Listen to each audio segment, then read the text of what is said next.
They are the oldest political party in the Western world and one of the most successful.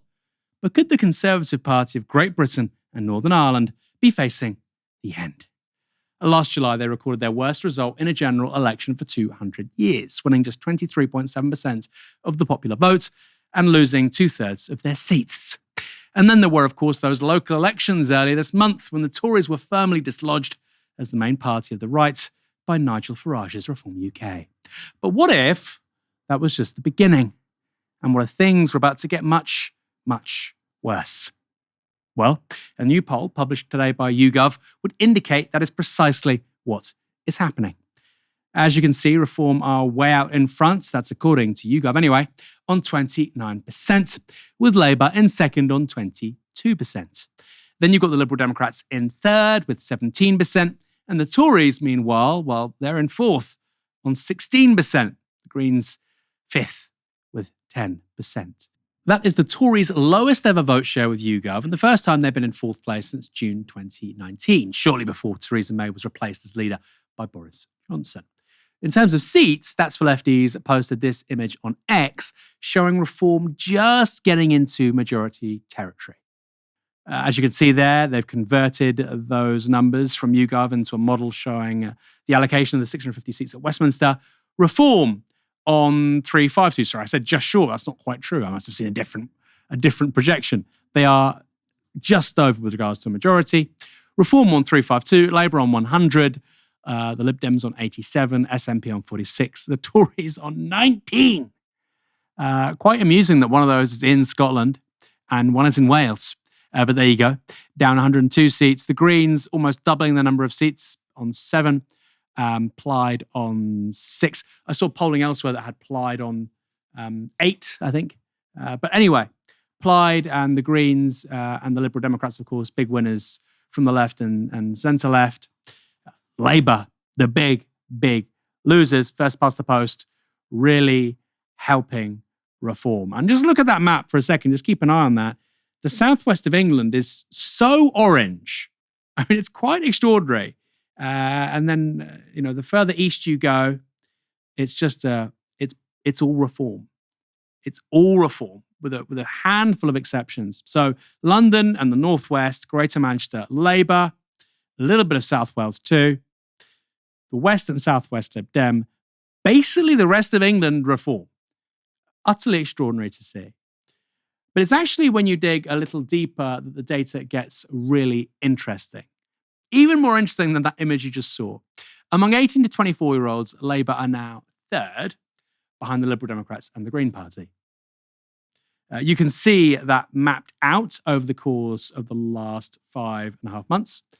The Lib Dems there on 27. I think the Greens were on 26. Labour on 20%. The Tories and Reform around the same, 12, 11%. And that other green thing, you might think, well, that's the green thing because it's green. No, that's Plaid Cymru. That's the Welsh nationalists. They're now polling at 4% nationally amongst 18 to 24-year-olds. I find that quite remarkable, given Wales is a country of, 3.5 million people. But obviously, amongst that age cohort, they're doing very well, particularly in Wales, where, of course, they are standing for election. Also worth noting that, according to this, Gen Z don't all support Reform. There's been this huge meme recently about young people being really into Reform. Well, they're not. As recently as 18 months ago, 51% of over 65s backed the Tory party. Today, the figure is less than half that. So they've got nobody who's young. They're hemorrhaging people who are older. They're in a spot of bother. In the north of England, the Conservatives, meanwhile, are on just 13%. In the Midlands, they're on 17%. And in Scotland and Wales, they're on 9%. This is really bad. Speaking to Huffington Post, a Reform spokesperson said this: "We don't usually comment on a minor party. However, this is the end of the Conservative Party. It's quite clear now that only one party can beat Labour in the next general election, and that's Reform UK." I think that's probably true, isn't it? Pretty indisputable at this point. Kieran, is it over for the Tories? And should Kemi Badenoch go? I'm going to be a big party pooper and say I don't think it's over for the Tories. I think it's definitely over for the Tories for the next Parliament. I think there's a very good chance that Reform forms the next government, either as a minority government or, heaven forbid, they win a majority. It's also possible. It's possible, but it doesn't look likely that Labour somehow manages to hang on with a massively reduced majority or whatever, confidence and supply arrangement, whatever it might be. But to the central point, and again, I'm sorry to be so boring. I'd love to sit here and say I think it's, again, existential kind of moment for the Tories. I don't think it is. I think we tend to do this sort of thing when parties are in the doldrums, when they're having a terrible time of it, and they've been in power for 14 years prior. And some people are comparing this to, we were talking about it before, Aaron, some people are comparing this to the Liberals, the Liberal Party, the predecessor of the Lib Dems in the 1920, I think they left power in 22, possibly 24. In any case, they never came back to power again, apart from in their successor form in the coalition in 2010. But I mean, the Liberals suffered a lot because of World War One, and there wasn't an election, I think, from 1916 to 24.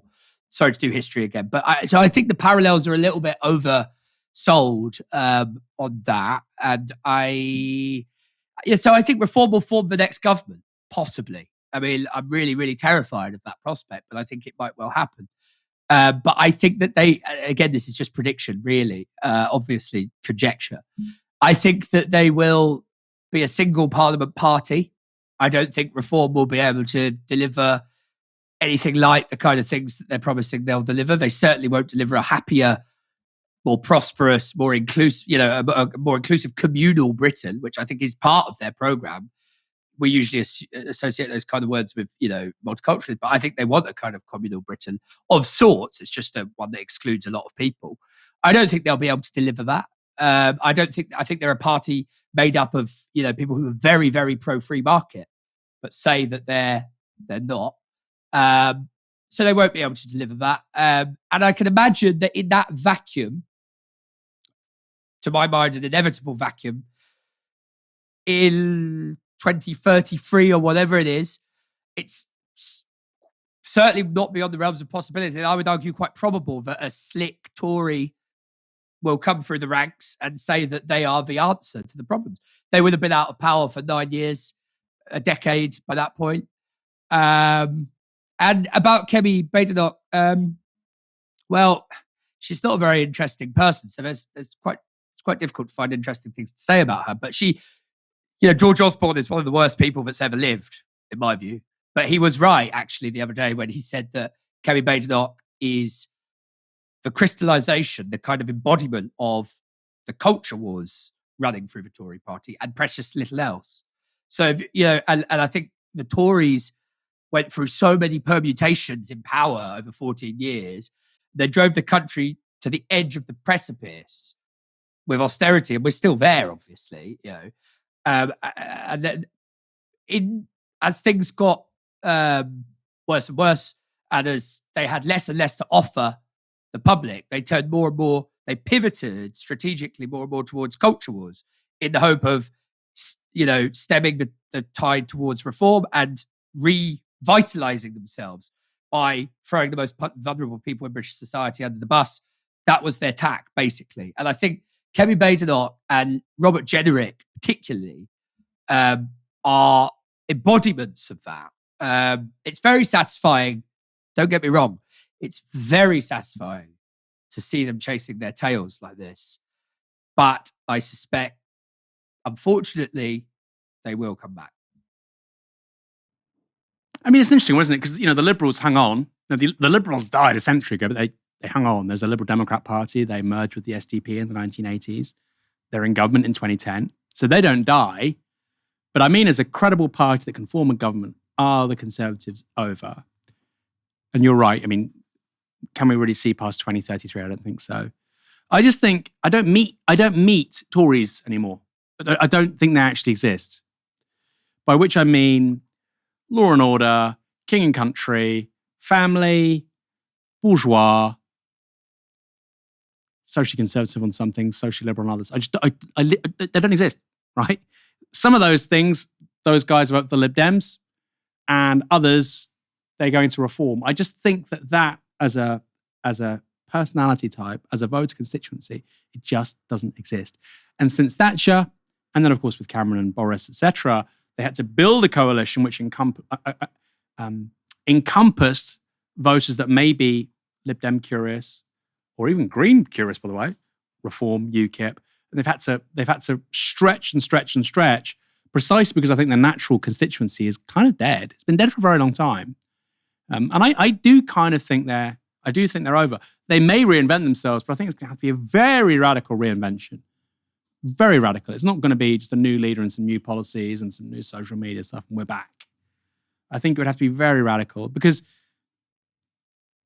those people now who would have voted Tory 25 years ago, they have two parties, Reform and the Lib Dems. The Lib Dems, by the way, in that YouGov polling, doing really well. If you're an ambitious young person who is kind of on the centre-right, why wouldn't you join the Lib Dems? Right? The Tories are going to lose 100 seats. The Lib Dems are going to probably pick up seats. They're going to pick up council seats. If you want to stand in public office and win and make a difference, you join the Lib Dems. So I just don't see that conveyor belt. I could be wrong, but I think the big money and the media attention goes to Reform. And I think lots of younger activists who are not left-wing go to Reform and the Lib Dems. I just don't see how, as a party, it reproduces itself. I could be wrong. And I think first past the post is a really, really big deal here, right? It means that you can get a lot of stuff really badly wrong for a really long time and survive. But once you fall past a certain threshold, it's very hard to come back again. It should be said that poll also makes a very grim reading for Keir Starmer's Labour Party. In Wales, a party heartland for a century, Plaid Cymru, and this is crazy, I don't think this is correct, frankly, it's just one poll. Plaid Cymru are on 30%, while Labour are on just 17%. Meanwhile, in Scotland, Labour are neck and neck with Reform. And this is the most fascinating one. I think I've already said it. Labour are third among 18 to 24-year-olds. Third.